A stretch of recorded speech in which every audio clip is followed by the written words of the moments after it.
Howdy, boys and girls, and as you can see right now, I'm consuming an Oreo Nesty drumstick, and the exterior of this delicious ice cream cone is dark brown, but the interior is white.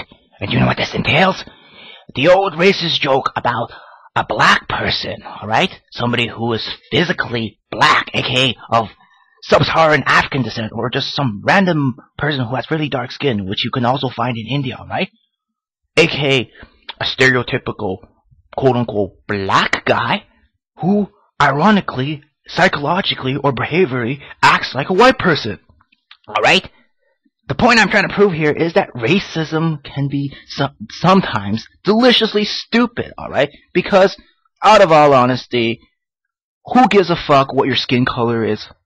And more importantly, how can you stereotypically associate certain behavior traits to certain groups of people based off their superficial physical appearances? Like, oh look, black people must love KFC. I don't even know where that fucking stereotype came from, to be honest, although I could easily find that on Google right now. But the stereotype is ridiculously asinine and stupid, and the only way I could find any laughter out of the black people like KFC stereotype is the sheer stupidity that it entails.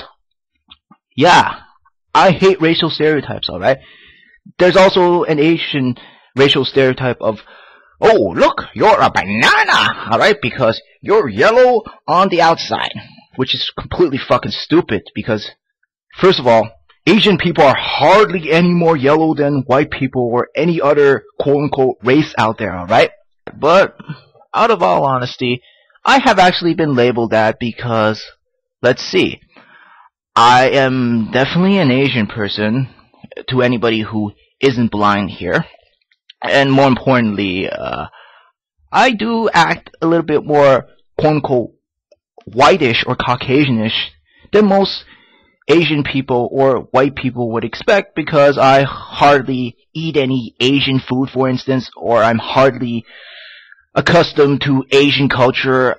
I am much more immersed in quote-unquote white Western culture. Yeah, so what did I just do? I actually kind of contradicted myself in the sense that I said racial stereotypes are stupid, but Asian racial stereotypes, maybe they have some validity. Oh, black stereotypes. Another one is, let's see, this is not necessarily a stereotype, but it's more of a statistical fact, but can be applied as a stereotype. That, oh, look, it's a big, scary, tall black guy in the dark, alright? Surprisingly, he is really well camouflaged, alright? Because of the fact that he's black and tall and scary in the dark, due to the fact that black people are statistically more likely to rape somebody or steal your purse, he might be a little bit more dangerous feeling than, let's say, a tall, weird, decrepit white guy in the middle of a dark alley. Oh, yeah, that kind of makes sense statistically, but out of all honesty, if you meet some really tall, scary, decrepit, unusual, ominous individual in the middle of the night in an extremely bizarre place, like in the middle of a dark, secluded alley, according to common sense, you shouldn't want to get too closely associated with that individual to begin with, regardless of that person's race. So, yeah, I think racial stereotyping there has again been refuted. But really, who cares? Racism, like I already said, can sometimes be deliciously tasteful. Alright? Then the racism ooze through my mouth, just like all the racist stuff I have been discussing. Alright? Anyways, peace out and have a nice day.